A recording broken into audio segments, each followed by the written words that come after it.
Hey folks, today we're talking about tomato growing strategy, and we're probably going to be covering some new things there. We got a really interesting show because I may air a little dirty laundry. Yeah, I may. Anyway, we're talking about tomatoes. We're getting all in from the start to finish, how to be successful growing tomatoes. Welcome to the Row by Row Gardening Show, the best dadgum gardening show on the internet, where we talk about gardening, a little bit of cooking, and growing your own food. Now sit back and enjoy. Well, it's here. As of this morning, we had 38 degrees this morning. I think this weekend I'm gonna plant my tomatoes. I got some ready right here. You see here, these aren't quite ready, but they're close, but I got some more that's ready. So I think I'm gonna plant my tomatoes this weekend. Can't take it, can you? I can't take it anymore. I got my tomato spot ready. I've been working late in the afternoon. Man, I told somebody this morning, I worked till dark yesterday afternoon out there in the garden. And I was sore. I realized how bad out of shape I am. I done got sorry. But I wheelbarrow, shovel, tiller, and man, it just felt so good. To go in and be tired. I know that's a strange feeling, but when you go in and you're tired and you're exhausted, to me, that's a nice feeling to have. Garden tired. Garden tired. When you lay down and you still hurt a little bit, you know you've done something. And that's where I'm at. I'm enjoying, time has changed. I'm enjoying these afternoons. Man, it's good stuff to me. I love this time of the year. But we're talking about tomatoes. I can't believe it's tomato time. It's tomato time already. And as you well know, tomatoes are the most popular thing grown in the garden. People love to grow tomatoes in for good reason. Who doesn't love a tomato sandwich? If you don't love a tomato sandwich, you go ahead and cut it off right now and don't watch the rest of this. We don't even want you watching if you don't like a tomato sandwich. Mama's friend, Jewel. You know Jewel? I know Jewel. Okay, she visited her in the hospital, and she was talking about tomatoes, and I said, you need to get some tomato plants. She's never grown anything before in her life, and she's going to try to grow some halcinators. Oh. Mama's going to give her advice on how to do this. So I can't wait. I hope it's a success for her. Yeah. So I had somebody the other day that had never grown tomatoes, and they talked about they had trouble. I said, look here, hands down, grow the halcinator. If you can't grow the halcinator, you can't grow any tomatoes. So that's what we had today. We're going through the whole thing. So let's start out by talking about types of tomatoes, because there's a lot of buzz within this right here. We talk about heirlooms, we talk about hybrids, and we talk about OPs, open pollinators. Heirlooms is a term that's been around for a long time. I'm not a real big fan of the term because I think a lot of people don't understand what they are. But we're going to get into different types and maybe explain to you where you can make a good decision on what types to grow, because it's really important.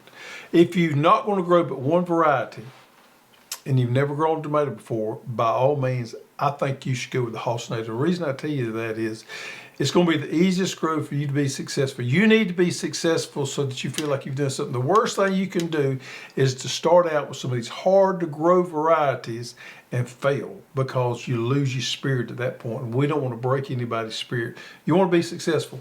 Now, once you get to the point you're an experienced gardener and you want to play around a little bit, hey, that's wonderful. I do the same thing. I probably got 20, 25 different types, if not more, tomatoes grown in the greenhouse. Of course, we do a lot of trialing, so that takes care of a lot of that. I got a lot of varieties out there we don't sell that the breeders have sent us to trial out. But besides that, it's just fun seeing what you can and cannot grow. And there's going to be some failures. That's just a wonderful thing about gardening, is you get to try all this new stuff, and you tell your neighbor this worked for me and this didn't. It just happens, and it's fun. So let's talk about heirlooms to start with. What is an heirloom? Well, an heirloom is, by definition, and the definition is a little fuzzy, folks, is a variety that's been around since the early 1900s and is documented to been around before then. And the key word there is documented. So if that variety is not documented to be around before the early 1900s, it's not really classified as an heirloom. Now, the definition of an heirloom can be several different things to several different people. That's the general consensus of what an heirloom is. And you may ask yourself, why the early 1900s? Well, the early 1900s is when man started hybridizing varieties, crossing varieties to make hybrids. So if it was around before then, we know it was not more likely a hybrid. So that's the general consensus. It's been a variety that's been handed down over and over and over. And it's got somewhat of a story to it. I consider them ugly tomatoes. Some of them are. Most of them Yeah. are ugly tomatoes, and they do have a unique, complex flavor to them. I get that because I grow a few. Color, shapes, flavor. Are they more acidic than the newer ones? And the good and the bad with that is the acid complex of some of these old heirlooms cause it to have unique flavors, but they don't store very well and they don't ripen very well. They degrade real quickly because they have such a high acid They're content. susceptible to disease a lot more. And if you ever pick one off the vine, it gets real soft. So they just don't store well. They don't do well. Normally, when you pick them, you need to eat them pretty quick. But they do have those really complex flavors that we're not necessarily used to in some of these newer Yeah, I like varieties. the novelty of them, but it's not something you would grow to preserve or can. No, it's not your mainstay. No. All right, so let's talk about heirloom marriage, which is a new thing that's out there.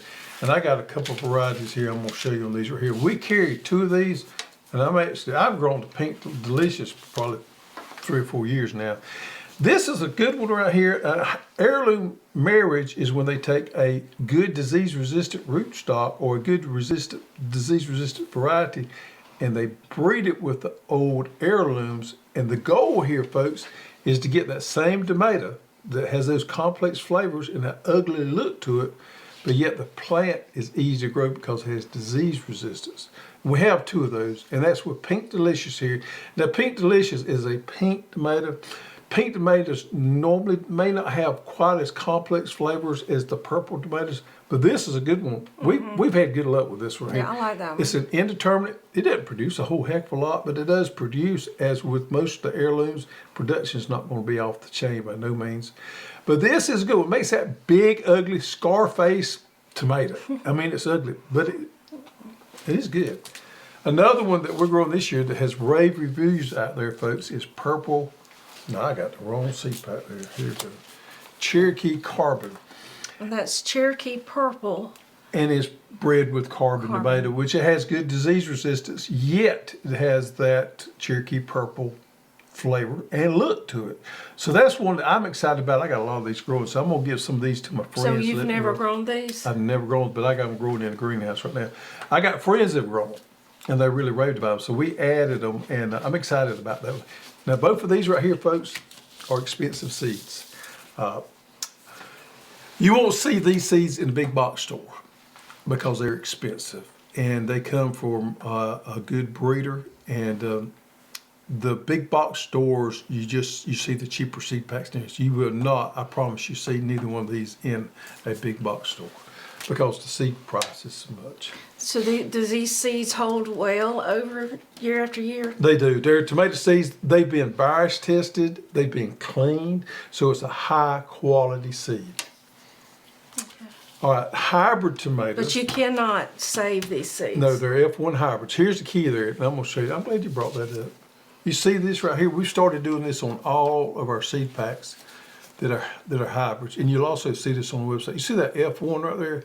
That F1 tells you that this is a hybrid, and if you save the seeds off this tomato, which let's be honest, hardly nobody does, then it will come back as an F2 and maybe not necessarily true to variety of what the F1 is. So you don't want to save the seeds off these right here. You want to replenish your seeds every year to make sure you get the F1 and not the F2.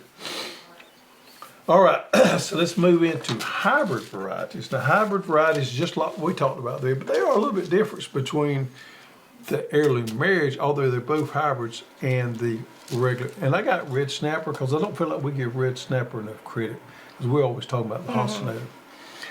This is a great variety, and this is just an example of a variety that has been bred to have all the attributes that we want.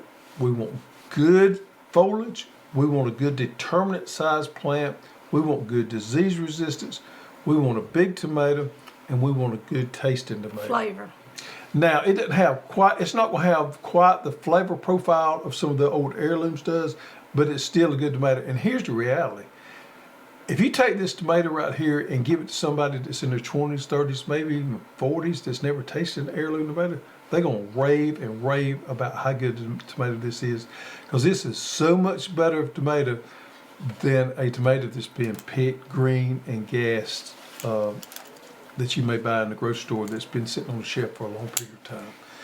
This is a wonderful variety, but it is not an heirloom. It will keep well.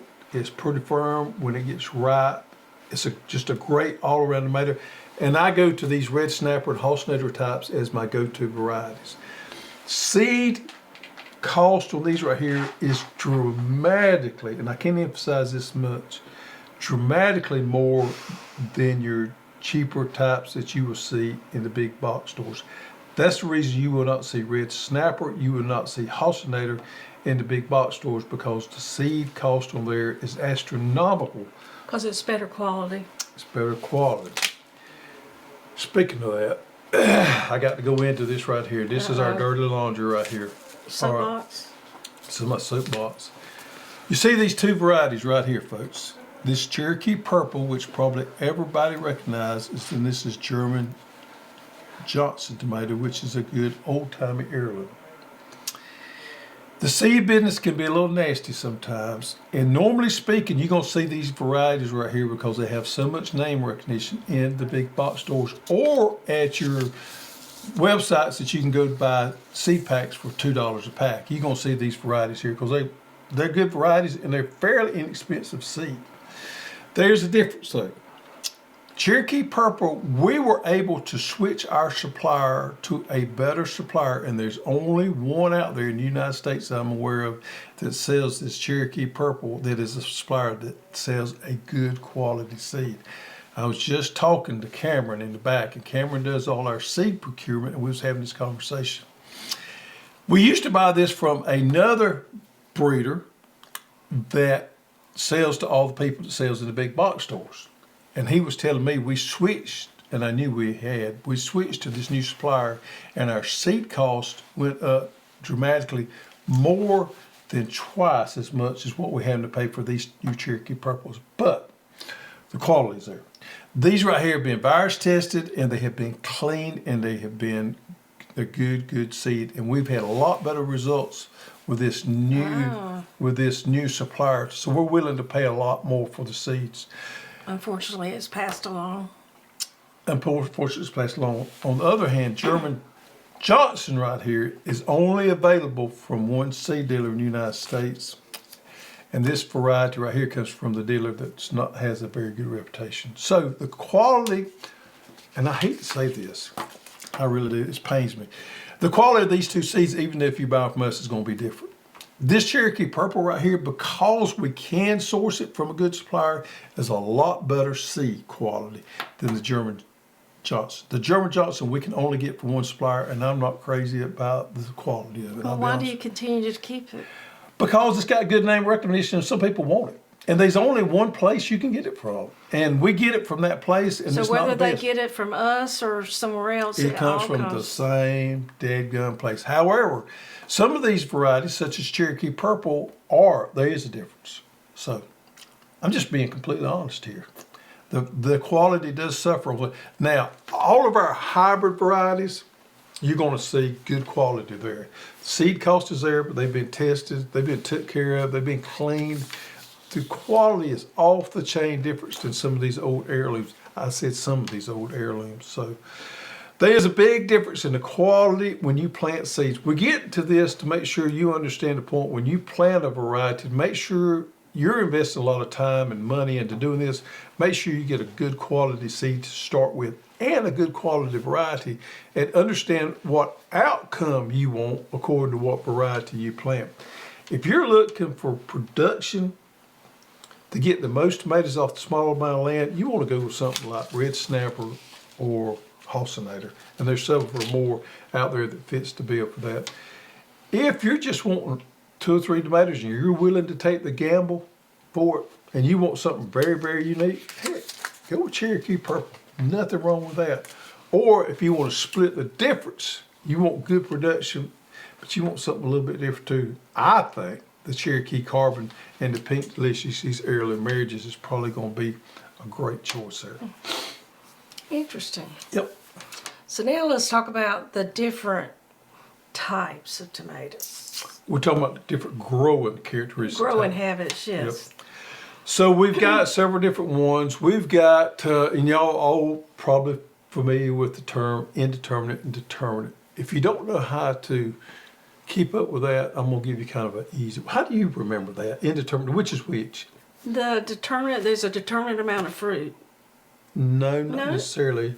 There's a determinate amount of growth to the plant. So an indeterminate can grow.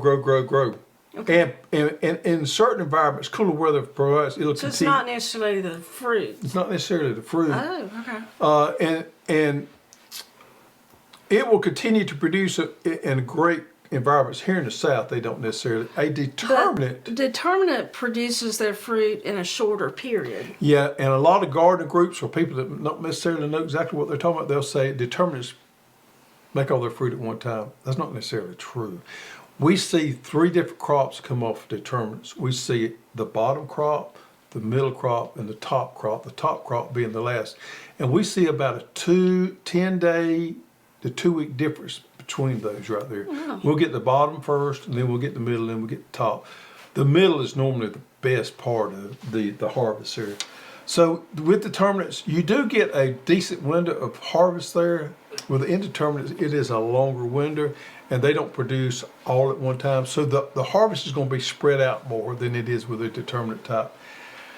I like growing both. Here in the South, I like the determinates better as my standard varieties. And if I'm going to stretch out and do something a little bit new, yeah, you can throw some indeterminates in there. I would not grow an indeterminate in the South as my standalone variety. Now you guys up north, yes, y'all can plant the Better Boys, y'all can plant the celebrities and all that kind of stuff and get good results out of it. But here in the South, they just burn up after the 4th of July, regardless of what kind of variety it is. You need more room. Need more room. And we have such thing as semi-determinates, such as our container of choice, Yeah. which are smaller determinants. And Shelby also fits in that. Shelby's a variety you've probably heard us talk about a lot, which is a great paste tomato. It's what I call a semi-determinate. It's going to get about 3 feet, 3.5 feet tall at most. And then we have the dwarfs. Dwarfs are the ones that get really small. I'm talking about like this right here. These make wonderful container or window box varieties or even hanging basket varieties. And we have Rosy Finch, we have Yellow Canary, and Red Robin. Boy, So now cherry tomatoes, can they be determinate and indeterminate? yes, they can. Most of the time, you'll see the varieties are more indeterminate. We have way more indeterminate than we do determinate, but they are determinate varieties out there. And we have a couple. One of them comes to my mind is Red Coral, which is a great one. It doesn't get very big at all, but it's a good cherry tomato. Good disease resistant. Expensive seed, but a good one out there. I think for the home gardener, we should really grow more determinates because they're easier to manage. They don't get as big and crazy. So let's get into high spacing on tomatoes. Now I'm going to tell you what works for me, and you can kind of use it for your not. And I'm just laid off my tomato beds yesterday because I'm going to get ready to plant this weekend. I plant mine on a minimum of 4 feet in between rows because I like to get in there. Now, if you want to go to 5 to 6 feet, that's okay. I don't go any closer than 4 feet between my rows because we got to get in there to work them. We got to get in there to pick them, and I don't want to get too crowded in there. You've done that before. I've done that before, made that mistake. I like to be able to have enough room to take my bucket down in there, sit down, and pick tomatoes. So 4 foot is my minimum spacing in between rows. As far as in row space, I'm going to tell you what works for me, and that's 2 foot space. Works perfect for me planting in row, and I do that every year. So 2 foot and minimum of 4 foot on your row space in there. Drip irrigation, you got to have drip irrigation on tomatoes, and there's several reasons for that. It helps keep the tomatoes from getting stressed. It just makes it easy, and if you want to grow a big, healthy tomato plant, you're going to have some kind of good irrigation system. We want to keep that water off the foliage, just water the root system, so we keep our disease at a minimum there. It just works better to have drip irrigation. Not water the weeds. Don't water the weeds. All right, so this is my strategy as far as pre-plant. and I did this last night. I like to use good quality compost because we have a good quality compost source. So I take my complete organic, and folks, if you don't have complete organic or you don't have good compost, I'm gonna give you something else here you could possibly use to get you by. But this is my strategy that works well. I like to put my complete organic down. I scatter it out on top of the dirt there. I come back and I put me a good inch and a half layer of compost about 2 foot wide on my bed where I'm gonna plant my tomatoes. I work that into my soil about a week before planting. If you ain't got a week, just do the best you can. I like to work it in ahead of time so that it all starts breaking down. Then I come back and plant my tomatoes. But you say, well, what if I don't have that? Well, I would suggest you fertilize with something. If it's just a regular fertilizer you pick up at your hardware store, whatever it is, a synthetic, whatever, still incorporate it in. And maybe you got raised beds and you don't have, or you just plant a few small tomatoes, small area tomatoes, and you don't have compost. What you can do in a pinch is you can order this product off of Amazon, which is biochar. And you can use biochar there that will do some of the same things that compost, not as much as what compost do. And this is going to come in important in just a minute. We start talking about another scenario that you're going to understand why I want you to use either good compost or a good biochar in there to increase your carbon in your soil. So that's my strategy going to is pre-plant, and then I like to plant my tomatoes. At what point do you like to plant your tomatoes? This plant right here is just getting really close right there. See how it pulled out of the plug right there? I grew this in a 162 tray. And it pulled out, and I think I could probably plant this weekend, but it's just now getting ready. I like for the top to be maybe just a little bit taller than what it is, but I like for that root system right there to be pretty much take care of that root ball so it holds it all together.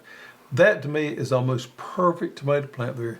If that tomato plant gets too big, we're going to start getting the roots get a little bit root bound, and our top's going to get too big, and it'll stress a little bit more. We have very little stress when we plant our tomatoes about this size right here. Now these here are just the same exact flat I planted on a YouTube video about 2 weeks. Me and Evan planted these. And what would you say that was about? 3 weeks ago. Look at how they've grown. They're not quite ready, folks, but they are pretty. And the reason I know they weren't quite ready because they won't pull. Now, is that the ones you grew in the house It under is. the kitchen garden? It is. Planted tomatoes and peppers, and they all come up. The peppers were slow coming up, but we got a good looking tray of plants here. These right here are probably going to be about 2 weeks off. That's the first time you've grown them in the house. It is, and I want to do it just to say that I did because we tell a lot of people to do that. I want to make sure we could do it.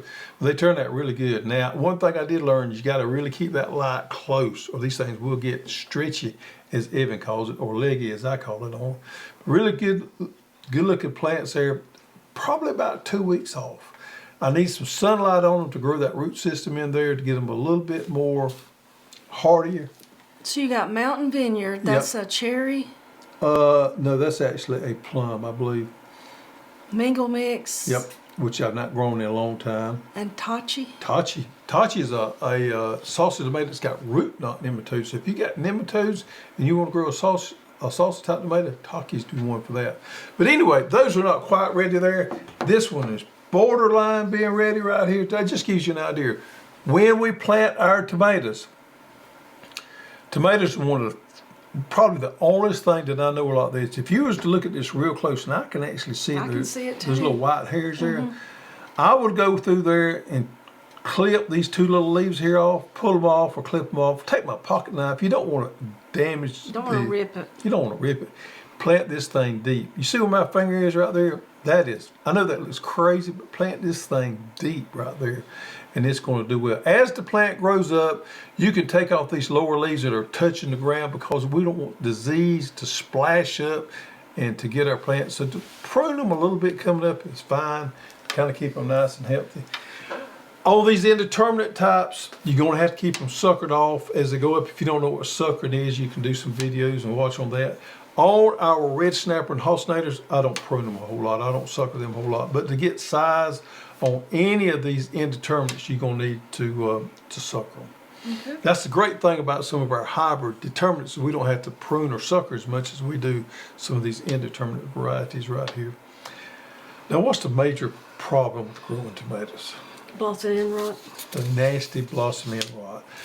So my strategy is, and this is going back to something I just told you a while ago, we need to increase the carbon content of your soil to help with this blossom end rot.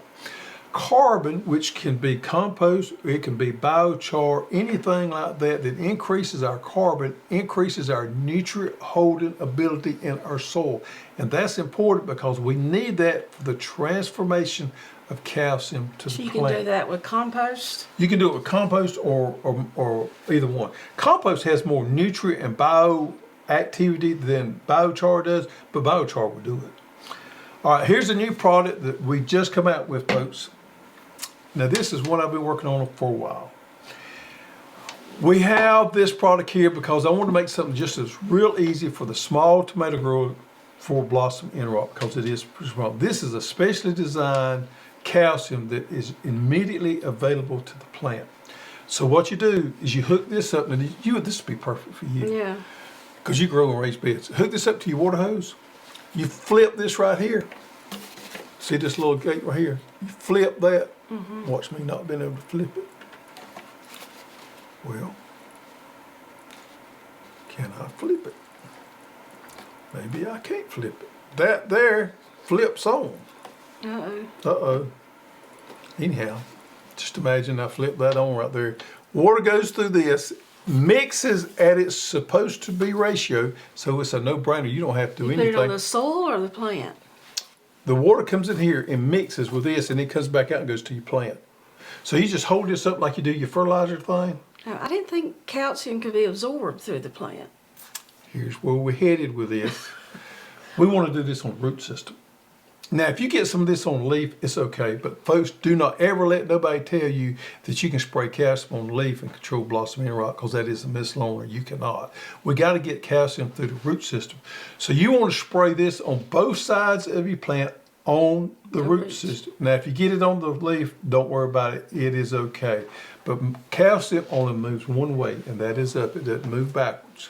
So this. How often? I'm suggesting people do this at bloom set, and they do it 10 days after that, and they do it 3 or 4 times.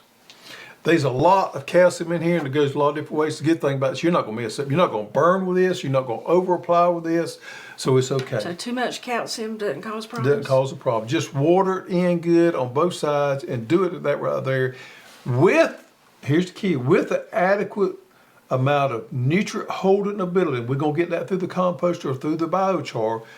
This will help us control blossom end rot. Now, if you was to apply that and you didn't have good soils that could absorb it, you're not going to get near the results out of it.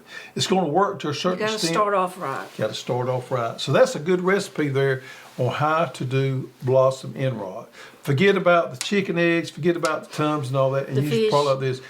Now, you can also use gypsum. We're going to throw up a picture of gypsum right here. You can use this. It's a granular product. Works the same way, but it doesn't work as quick as this does. And you spread it on top of the soil. It has to be watered in. But this ProCal, we're excited about it. It's a new product for us, and it's going to be easy, just flat easy. Plug and play. Plug and play. So we got blossom end rot out of control. Now let's get into supporting our plants. Especially on any of these plants, we got to support them. Now you can do if you're just growing 1 or 2, and we used to sell them, you can do the tomato cages that you buy, they work okay. I grow a decent amount of tomatoes, and what I found that works well for me is fence post, and I like to use the 8-foot ones because I put 2 foot in the ground. The I got 6, T-post? the T-post. And I like to do the Florida weave. It just works well for me. It's easy to get rid of. It just, especially these indeterminates, it just supports them well. I go out there every now and then and tie them up. So that's the way I like to do it, is with the Florida weave with the T-post there. And we have videos out there on that. We do. And then it comes time to harvest time. I don't have to tell you how to do that. You want to let them get as ripe as you can and go out there and pick them. There are certain amount of diseases and insects that do plague tomatoes, and we got a tomato growing guide. I'd recommend you going looking at that, and it'll give you products to spray for hornworms and for other tomato pests and diseases are really bad on tomato. And we got some great products there that work on diseases for Rotate. rotate. If preferably you could plant your your tomatoes behind your corn, that would probably be the best scenario. But I'm planting mine behind watermelons this year because it's just what I got. So there we have a lot of information. I hope that helps somebody. I did. I learned something. You did? Mm-hmm. Yep. All right, so let's talk about, and another thing too before I get off of it. One of the biggest failures we see people growing tomatoes, they don't fertilize them enough. Tomatoes are heavy feeders. You want that dark green leaf, you want a good vigorous plant. So if you don't have that, you got yellow and purple leaves, folks, that's a nutrient problem. Purple.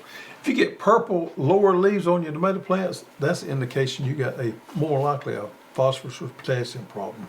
You got a fertility problem. So you want those plants nice and green. Look at those right there. That's the color you want there. I mean, you want that dark green color right there. You want those things growing off good. You want a nice vigorous plant. So make sure you pay attention to your fertility and keep them going. That carbon thing I told you with compost or biochar, it will also help with that exchange of the fertilizers, make sure they're available to the plant. So it all kind of fits in as a big puzzle there. All right. Garden spotlight. Yep. This is my buddy, folks, my old buddy, Tom Matthews. Look at Tom growing off his plants here. That's tomato plants? No, that's not tomato plants. Okay. He says good seeds matter and conditions. I hear so many people worried about paying a little more for seeds from certain sources, when the truth is the least expensive investment you'll make in your gardens. Garden is a gamble, and I want the best odds I can get. If your seeds don't produce, it doesn't matter about anything else. Just buy all you can from Hoss and treat them right. We're going to have to put Tom on payroll. 100% germination on these brassicas. These are brassicas. These are green magic. Magic broccoli and cheers cabbage and twister cauliflower. Yep. Tom, you did a great job there. He said, now I'm off my soapbox. Yep. Tom did, on our Robo Row group, it's a Facebook group, if you're not familiar with it, Tom did post on there the other day that the peppers were trying his patience. Tom, I feel you, buddy. The peppers try my patience as well, especially the hot ones. Yeah. It takes forever for them to come up. I like something to pop real quick like our tomatoes do, but those peppers, they just test you, man. I had some salvia like that. If it finally came up, it must have took a month. About 3 weeks, yeah. Now, I had the same in the house, and it came up quick. I think it's a cool night. But Tom also wanted to let you know that the 25 cell trays are the bomb. The bomb, Tom. The bomb, Tom. You like that? Mm-hmm. I agree with you. That's the best new product we've had in a long time, Tom, right there.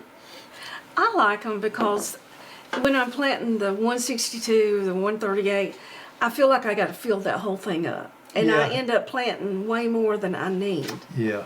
So with those, I feel like I have more control. Yeah, for the home garden, or most home gardens, fine. For the people that like to grow a lot, the big ones are awesome. It's just according to what your intent is. I think for the home gardener, I honestly think, I don't think there's ever been a better seed start tray out there than this right here. I think we nailed it. Nailed it. Nailed it. All right, folks. The old goat. So I want to show here somewhere is the old goat. He floats around every week. If you find the old goat, put it in the comments below and we'll do a drawing next week for this week's winner. Today we're doing a drawing for last week's winner. And the winner is, if I can read it here, Patricia Polino. 6570. That's her YouTube. Patricia, there you are right there. Send us your information to support@growhouse.com. Gonna do something a little different this time. All right, here we go. If I can get that leg up there. Patricia, you will get you a lucky pair of the Get Dirty socks right there. Got mine on today, love mine, and you'll get yours. You can't buy these socks. The only way you can get them is win the old goat drawing. Send us your information and we'll send you some out. Pretty impressive I there. was impressed. You got that old leg up there. Yeah. You might not go for some ball now. Folks, we got plants we'll have starting next week. So if you had any failures or you didn't get around to planting your pepper and tomato plugs, We'll have them available for sale next week and all the way through April into the 1st of May there. We got turmeric available.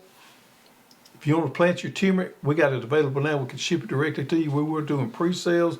We're limited on supplies. So if you want that, make sure you go ahead and get that. Asparagus still.